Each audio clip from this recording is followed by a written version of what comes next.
one of the byproducts of the pandemic that we're seeing now is service and service satisfaction has been dropping drastically and continues to drop.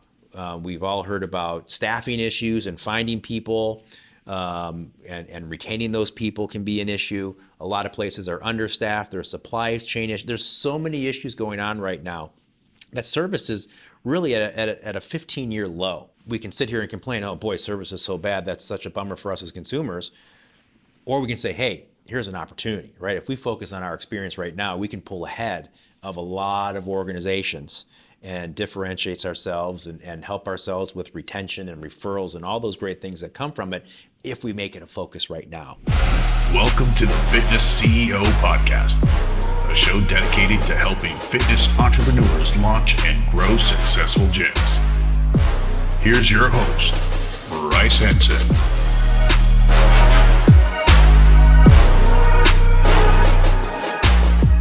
Welcome back, friends, to another amazing episode in here with my friend Dave Murdy from the Dijulius Group. And before I tee him up for today, I want to give you a friendly reminder to give us a like and subscribe on YouTube and write us an amazing review at iTunes. That way we can keep producing this content for you for free. So Dave Murdy, welcome to the show, my friend. Thank you, Bryce. Great to be here. So we're here in Nashville. We just delivered an awesome training. Thank you so much for our mastermind and our owners within the Fit Body Bootcamp brand. And just thought it'd be great to kind of take a few minutes and really extract some takeaways and really give to our audience. So I really want to start off with the first question, just your backstory in terms of coaching, consulting, and how did it come to be with the Dijulius Group? Thanks for that. First of all, what a great day today was. I mean, I love my job, right? To get to spend 8 hours with a group like your team that's so engaged and so focused on their client experience, it's just such a great energy driver today, and I really loved every minute of it. So my story is this. I've been with the Dijulius Group for 9 years now. I'm vice president of consulting, so I oversee our small consulting team. Before I joined the Dijulius Group, it's kind of interesting. I worked at my hometown baseball team, the Cleveland Indians, now the Cleveland Guardians. Which I actually didn't even realize their name changed until your presentation today. I hear that a lot. A lot of people are like, I missed that one, but they officially changed their name. That took place on opening day this year, so they are now the Cleveland Guardians. So I was working there, and I was always in sports and entertainment coming out of college. So that was my major in college, and I was really lucky. I always got to work within my major and had some great experiences. But while I was with the Indians, we realized that we had an opportunity to focus on the experience that we were delivering as an organization. We realized that we were maybe a little too reliant on our product. In that case, the team on the field, and wins and losses were really kind of driving sales, and we thought we could have that more experience driven if we made that a focus of ours.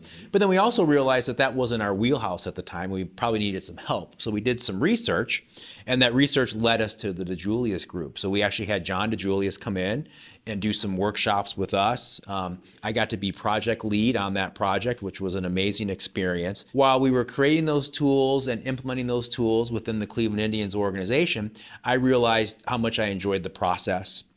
And so just, right place, right time.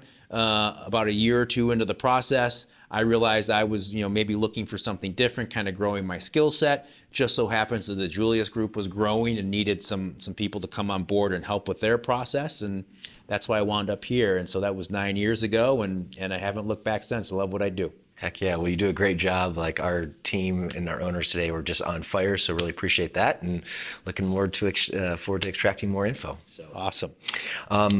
The big question next question is to say for our audience is why? Like, what are the top few reasons that companies reach out to you needing help? I'm curious on what that looks like. Another cool thing about my job is we typically don't hear from bad companies, right? Really lousy companies don't call us up and say, please come fix us. We hear from good organizations. They're already really good within their industry, so they're great at what they do. And they're also really good at providing service already as well, or experience, whatever it is, to their customer. They call us because they know there's room to raise the bar. They know there's room to make it a focus and really make it a differentiator for their business. Whatever their KPI is, whether it's trying to increase referrals or trying to increase customer retention, maybe trying to increase employee retention in this market, right? Whatever those important metrics are, they know that if they put some focus behind it, that they'll move the needle. And so those are the types of companies that call us. They know there's room for improvement, but they also know that they need to really make this purposeful. Right? They can't just hope that it happens or talk about it. They really have to put some strategy and some guidelines in place to get there. Yeah, well, I thank you for that acknowledgement because obviously we saw value in working together. Yeah. And it's interesting, some of the feedback towards the end, many different takeaways, and you did a great exercise. And I remember one of our owners, Dana and Ian, in Indiana, and they're like, you know what? We learned a lot. They articulated some takeaways they had. They're going to start implementing as soon as next week. But they also thought to themselves, you know what? It was actually good to kind of get that acknowledgement because we're doing a lot of things right. There's just room to raise the bar for that implementation. So I think there's a lot of validity of what you just said. And we hear that a lot too, right? When we come in and do a workshop like we did today, it's a reinforcement, an affirmation, if you will, that yeah, we're doing a good job. But you know what? There are a few things that maybe we took our eye off of, or maybe a program that we aren't focused on. There's always a couple things that bubble up that we realize we could refocus and be even better. So that's why it's such a great exercise. We have clients that have been clients of ours years and years ago, but still have us come in almost for a refresher because they know that they kind of need to hit the reset button, take an inventory of their tools, make sure everything's still happening the way it should, see if they have to make any adjustments. So it's almost like a maintenance program of just making sure that they're still living up to their full potential. That in mind, in terms of adjustments or living up to full potential, what are some common, maybe a few common, I guess maybe mistakes or oversights or opportunities for your clients to kind of get better from your perspective? The biggest opportunity I see just from a general business standpoint, and where most organizations miss the mark, is they make assumptions when it comes to customer service or customer experience, right? They hire good people. They expect them to go out and deliver great service. They tell them to go out and deliver great service, but they never actually tell them how. They never draw that roadmap of what it could and should look like. And that's why most organizations, as consumers, we receive inconsistent experience, right? We like to call it employee roulette.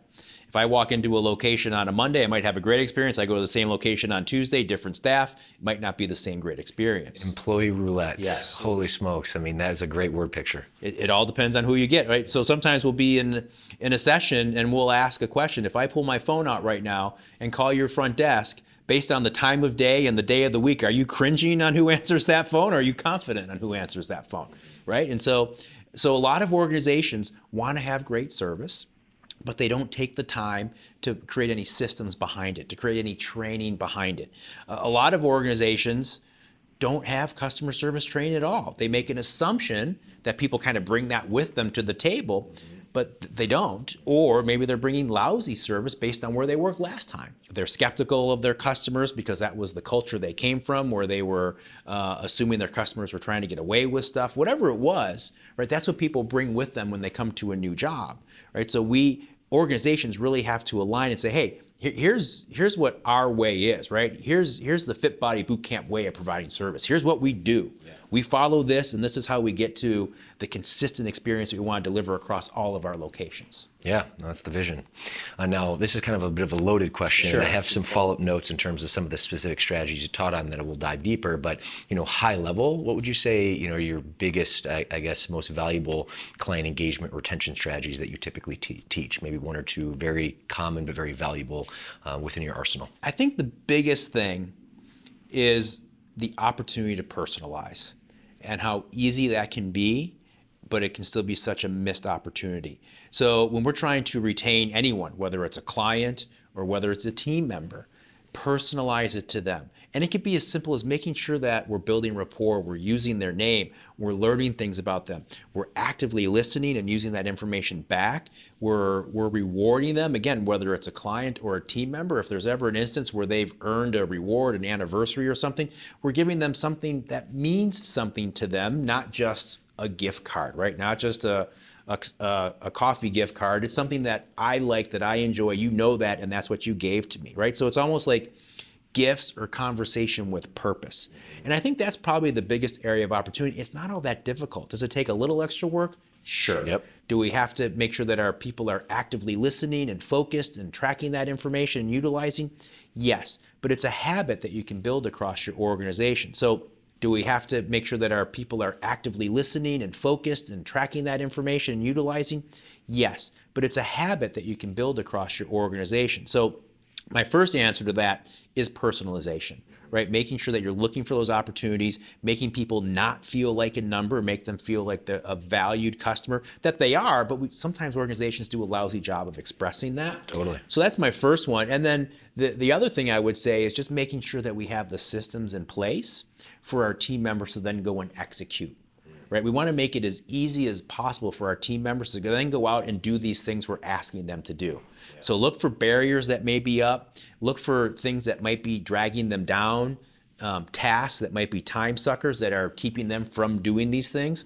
Basically make this a priority, make the experience a priority, and make sure everyone knows that, right? Because I'm sure if you walked into some of your locations, you might have a very well-intended team member who's doing something, and someone, a client walks in, but they're still doing something because that's important, right? As opposed to stopping, welcoming the client, making them the focus, then getting back to what they're doing. Right. It sounds common sense, but as we always say, common sense isn't that common. So making sure something as simple as that is, they're aware of it. They know that it's part of their responsibility. One of the things I mentioned today in our session is I am a firm believer that every job description across all of corporate America should have in it customer experience, right? It should be on everyone's job description. I don't care if you're in accounting, if you're in payroll, if you're in sales, if you're front of house, back of house, everyone should have customer experience on their job description. And so it's really getting that mindset across the entire organization that we all own the experience. Even if we just might pass someone in the hallway, we all own the experience and we have to live up to it. Yeah, so such gold. And it's back to the personalization, which I thought, we teach, but you did a great job of reinforcing this. In our business, we're in the fitness business, but not really. We're in the people business. Yes. That basically our product is fitness, and actually pulling down that thread, really our product is selling confidence and happiness, but really remembering the people aspect first. And that's, really ties into the personalization. So I love that piece.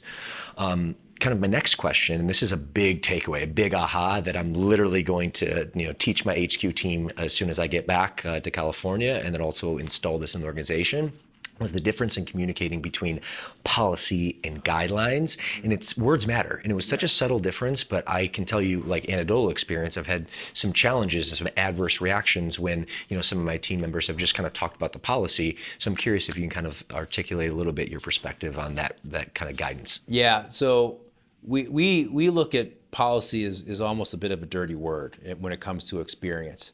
And in fact, we recommend to our client base that they get rid of the word policy. Now, the word policy, not the rules and regulations, because those are important and we need to have those, but the actual word policy, especially in a customer experience environment, it's a stop sign. When our team members get to policy and have to say to a customer, sorry, that's our policy, they are done, right? They are out of options. They have nowhere else to go. So that's why we recommend that we don't look at it as policy, but we look at them as guidelines so that our team members are able to focus on solutions, right? So it's more of a conversation, while we can't do this, here's something we might be able to do, right? If we're just focused on policy, we stop there and we don't continue, right? But where else can we go? What could we potentially do for that customer? What could we offer? Maybe it's not exactly what they want, but it's something. And it also makes our teams think creatively with their thoughts and their possibilities, as opposed to just stopping at that policy. And that's what it does. And the way I heard it is actually empowers your team to be able to provide solutions. And no client wants to be cornered in in a corner. They want to have options, even if it's not the ideal option. They want to at least have that some sort of choice in the matter. And I can just already tell just from my annual experience, that's going to be a really game changer in our organization. So. Yeah, great. Love that one. Next one, which is a great teaching topic, was negative cues. So if you could just really give a very brief high level overview of what a negative cue is and maybe a couple examples. So negative cues exist everywhere. They are unintentional. And what I mean by that is we don't put negative cues up, whether we're taping a sign to the wall or speaking in some terminology that is a little more negative focused. We don't do it as team members on purpose. It comes from a good place, but it's not customer centric and it comes across as negative. So sometimes it's as simple as the words that we choose when we're having a conversation. So I'll give you an example, something that many of us hear. If you call your insurance company or call somewhere where you have to make a payment, they may say, we have to verify your information. Mm-hmm. You have to verify your information, right? Mm-hmm. If I change verify to confirm, that changes it a little bit. It does. If I change you need to confirm to we just need to confirm your information, I've taken a statement that was a little accusatory at first. Now I'm more advocating for you. We just got to do this, and then we can continue along and get your solution, get your question answer, whatever that is. So sometimes it's as simple as the words that we use. Now, we don't advocate scripting, right? We don't want to create a script for your team members that they have to follow and become robotic, but we do want to build awareness, right? We want to create some best practices of using words like confirm instead of verify. And some words might be very specific to different industries, but identifying those words that have more of a negative connotation and giving our team members replacements to use instead. Especially when it comes to like guidelines, not policies. Right. But when you say you, it kind of insinuates that we're on different sides of the fence here. But when you say we or us, as you just articulated, it's kind of like we're on the same team attacking, the same goal. So, incredible takeaway.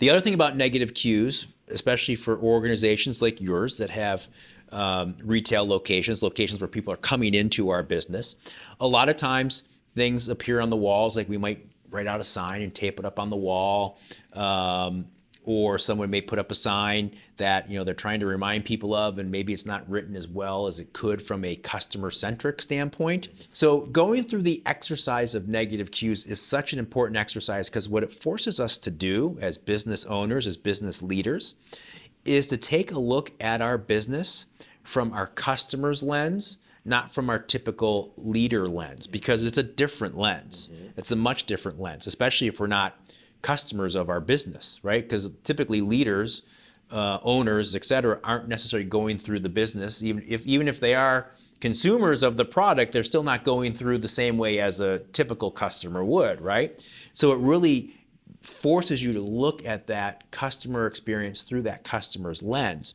The thing about negative cues is they are everywhere. If you're looking for them, they're easy to find. If you're not looking for them, they're easy to miss, right? Because they kind of become like artwork on the wall. They just kind of blend in to the environment. So our team members just see it every day and they kind of forget about it. Meanwhile, a first-time customer might walk in and say, "What's up with this place?"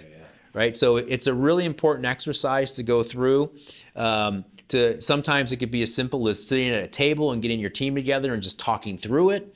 Sometimes it might take more of an experiential tour where maybe you get a little group together and you just walk through some locations and say, remember, we're looking at this through the customer's lens. Pretend you're a first-time customer walking in for your first workout. What would you think? What would you see? What does this look like? And going through some locations and just checking that out. So it's such a great exercise. We recommend to our clients that they do it on a regular basis. It's one of those things where it's not one and done, right? Because the first time you'll do it, you'll find some negative cues and you'll make some corrections, you'll make some improvements. You go through that process again, a quarter later, 6 months later, you'll find some different ones. It's just you get better at it, and you'll look at the business a little differently. And some of them might be a little more complex, but you'll find them. They're out there. I think it's the awareness is the huge part Yes. aspect of this. So next topic, which it just provided more reaffirmation, acknowledgement for our organization, which I'm really proud about. But we teach a concept called F.O.R.D. Yes. And actually, I'm going to probably shoot another training video specifically to kind of dive deep, because it's so important. It kind of goes back to the personalization aspect. But in your words, Dave, would you be so kind to kind of explain what F.O.R.D is, and then really high level, maybe some one or two strategies on how our audience or a business owner could actually apply F.O.R.D. F.O.R.D is an acronym that we love. We talk about with all of our clients. Every workshop we do usually incorporates F.O.R.D in some form or fashion. Some go deeper into F.O.R.D than others. But F.O.R.D stands for family, occupation, recreation, and dreams. So those are the 4 information types that we as humans are most passionate about. It's our important information. It's the stuff that we could talk about all day, right? If you wanted me to talk about my 3 kids for the rest of our time together, I could. Yeah. Right? So the thing about F.O.R.D is it's the type of information that if we are paying attention, we're gathering that information, we're utilizing that information as business owners, as salespeople, whatever your role is, we can actually build better relationships, and we can build those relationships more quickly. That's how powerful F.O.R.D is, because it's so important to us. It's almost like systematized personalization with the most important stuff. That's really what it is. Systematized personalization. Yes. That's beautifully said. And so what we teach with F.O.R.D is to make sure that our team members are looking for, make sure they know where they should be looking for it, how they should be looking for it. Because the beautiful thing about F.O.R.D is, while it's important information, really what it is for our team members is an exercise in actively listening, right? It's starting to build that habit of, okay, this client's talking to me, I should listen to see what I could gather, as opposed to, I'm going to wait for them to finish so I can say what I want to say next, which happens a lot in business, right? So it's really making sure our team members are geared towards listening, actively listening, getting that information, utilizing that information, recording that information somewhere so others can access it, or we can remember to use it again on a future visit, whatever that looks like. So F.O.R.D is such an important tool. The other thing I love about F.O.R.D, and we share this study, I shared it today in our session, is a study of radiologists that was done, and this was first reported in Daniel Pink's book, A Whole New Mind, and we love this study. The thing about F.O.R.D is, not only does it help us build better relationships, but there's some science that tells us when we have more F.O.R.D information that we advocate more for our customers. We work harder for our customers when we have that connection versus not having that connection. And there's some science that backs that up. So it's really a wonderful two-way street. We can build better relationships, build them faster, and we're also going to do a better job along the way once we have that information. So it's really a win-win. And the other thing I always like to remind people of is that F.O.R.D is a great tool, not only externally, but also internally. Make sure your leaders are focused on F.O.R.D for their teams, because it's a great internal retention builder as well. Totally, because we talked about customers and we use the word clients, but specifically we're talking about our avatar, which is Mrs. Jones or Mr. Jones. But really the way you articulate customers, it could be vendors, it could be teammates, there's a wide variety within that net. And at the end of the day, we're in the people business. Right. So that personalized system or systematized personalization is just, crucial. Yes. Next question is the COVID question, yes. And this will be released here at the end of 2022. So, the last 2 years have been a wild ride for humanity. What are some things, maybe one or two things that you've seen have maybe shifted, with COVID in terms of client engagement, client retention, some of the things that you see in business and that you teach, so that way, companies can really evolve and continue on, in the new times? It's a great time to be an organization that focuses on customer experience, because I feel that it's a great time to really differentiate yourself from others. One of the byproducts of the pandemic that we're seeing now is service, and service satisfaction has been dropping drastically and continues to drop. So satisfaction scores, and those organizations that track satisfaction scores have reported that customer satisfaction has dropped consistently over the last 10 quarters. So it continues to go down for 10 straight quarters. Service is not good right now, and there's a lot of factors, right? Companies are trying to recover from the pandemic. We've all heard about staffing issues and finding people, and retaining those people can be an issue. A lot of places are understaffed. There's supply chain issues. There's so many issues going on right now that service is really at a 15-year low. We can sit here and complain, oh boy, service is so bad, that's such a bummer for us as consumers.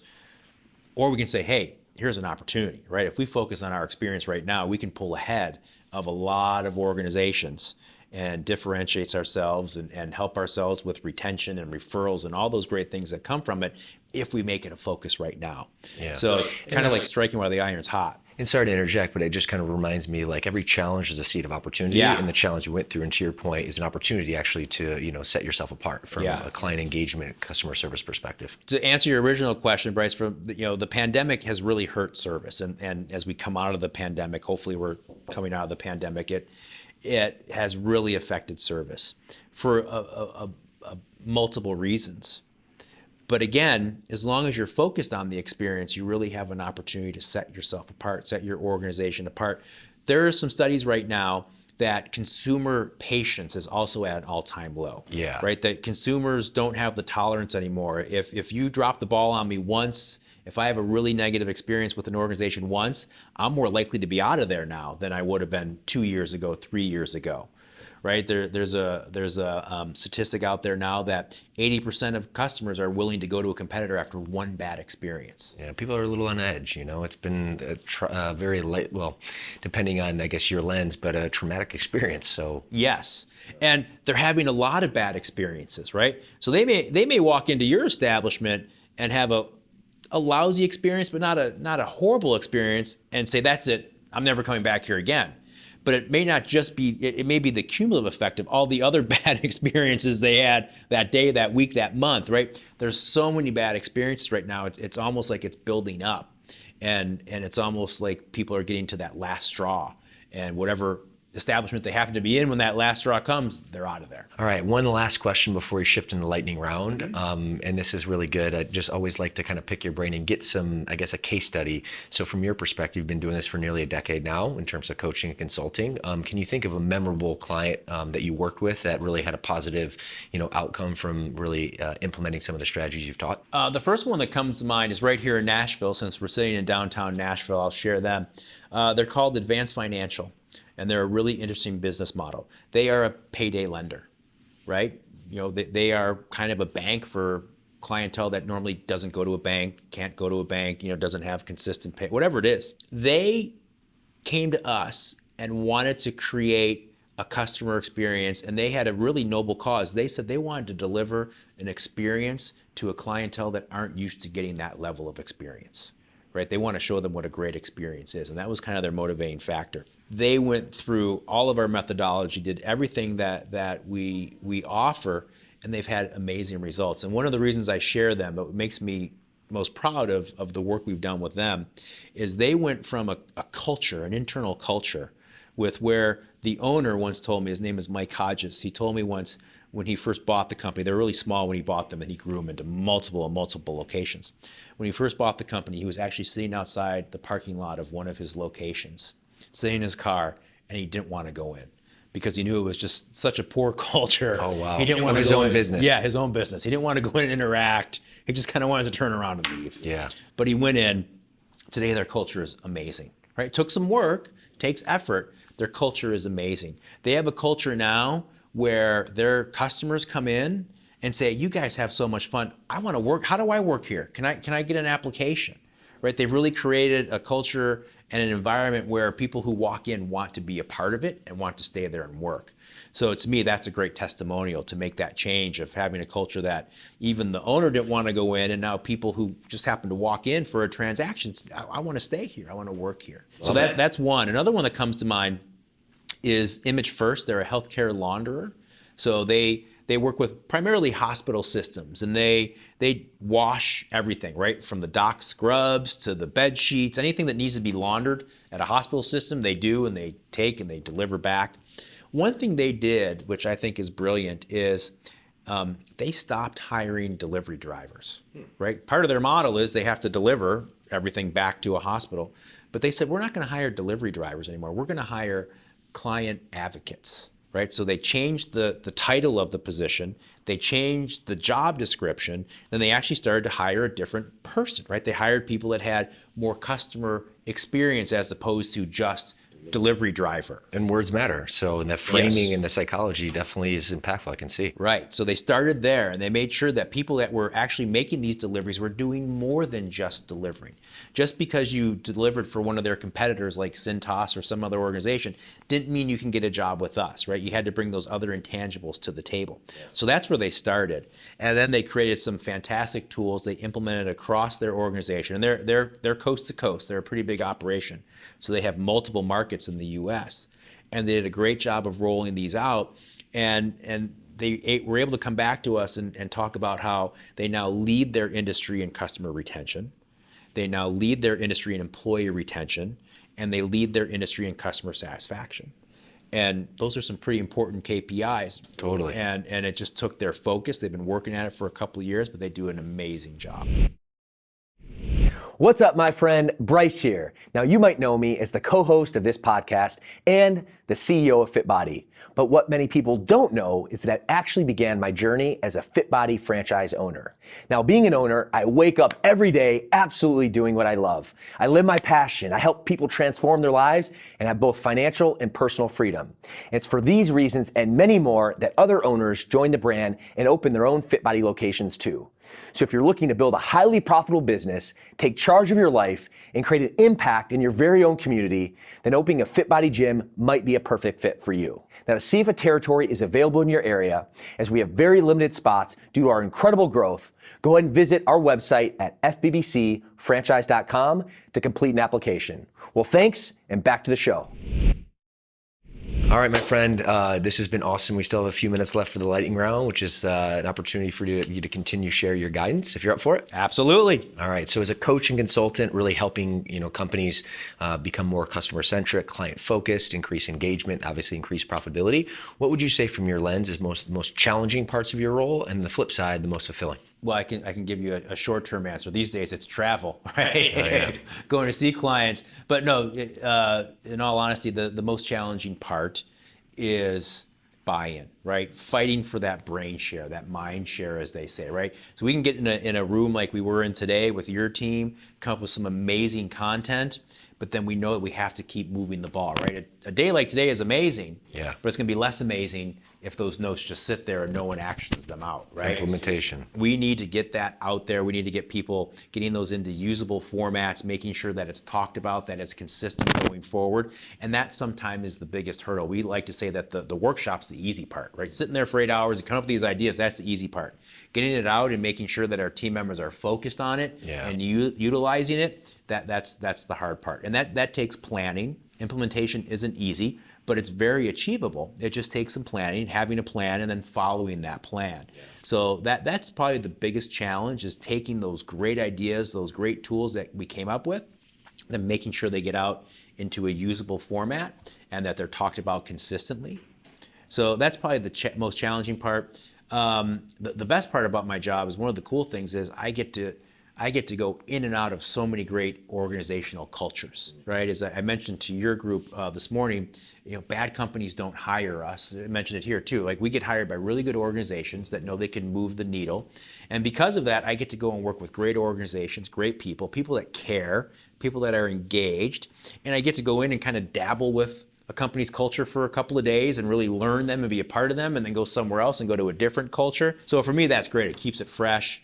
I learn so much. I learn just as much when I'm working with a client as I'm imparting to them, because every client, has unique tools and things that they're doing that are strengths to them. Yeah. So for me, that's a great part of the job. Oh, I love that. And for my role, I show up and, travel the country delivering trainings and, workshops, et cetera. And that's where we're here today. Obviously, you're the keynote for day one, but I give a keynote tomorrow and be here the rest of the week. And it's interesting. I always say I'm there to teach, which I do, but I also learn a lot. So I think, we're aligned there. Next question. What would you say, Dave, in your lens is your zone of genius? And, really, how have you acquired those skills to become, really, exceptional at your craft? My zone of genius, I guess I would say, and I owe obviously a lot of this to my boss, our founder, John Dijulius. Our consulting firm, what we do, we have found some ways to really kind of systematize and simplify service, right? John realized very early on, you have to make it easy, right? We can't roll out these complex systems that are going to add all this time to frontline team members' conversations or all these extra things they have to do and have that be successful, right? So making it as easy as possible. So going into organizations and doing what we did today, facilitating great thoughts, great outcomes from within the organization, so they understand how great they can be, and then taking those and implementing. So it goes back to implementation, which was also kind of a pain point, but also an area of genius, I would say, of ours, is that we know how to do that. We know how to facilitate those outcomes. And I think that's really important. As a consulting firm, we don't come into organizations and say, you guys should do this, this, and this. Mm-hmm. We share best practices, but at the end of the day, the tools that we're creating are being created by those teams. for their teams, right? It's Fit Body Bootcamp creating tools for Fit Body Bootcamp. And that's really, really important. That helps with the buy-in process. So we're really good at facilitating those outcomes and then making sure that we are getting them out there in systematized and simplified ways. Well, you've done it really well. So at least in our working experience together. So Dave, last question for our audience, who are interested in becoming fitness business owners or business owners in general. What would you say is a parting piece of wisdom for someone that really knows they need to, increase the value of client engagement, but there's a delta there. There's some sort of, at a loss. What would be your parting wisdom in order to, for them to take action and ultimately increase their client experience, increase their engagement, really increase their profitability, which is, the foundation of any successful business? The first thing I would say is find your ROIs, or as we like to call it, instead of return on investment, ROX. What's your return on experience? Find the KPIs that will help you keep the experience as an important priority to the organization. And there are plenty of KPIs out there. You just have to look for them, right? It may be customer retention. It may be team member retention if turnover is an issue. It may be referrals. Whatever it is, find some of those KPIs that will help you keep the service, the experience, a top priority. Because here's what's going to happen. If it's not a top priority, it's going to become a nice to have. Right? Wouldn't it be nice if we had great service? Wouldn't it be nice if we did this? And that's what happens when it's not a top priority, like sales and marketing and some other things that might be on that priority dashboard. Make sure service is right up there. Make sure your experience is right up there.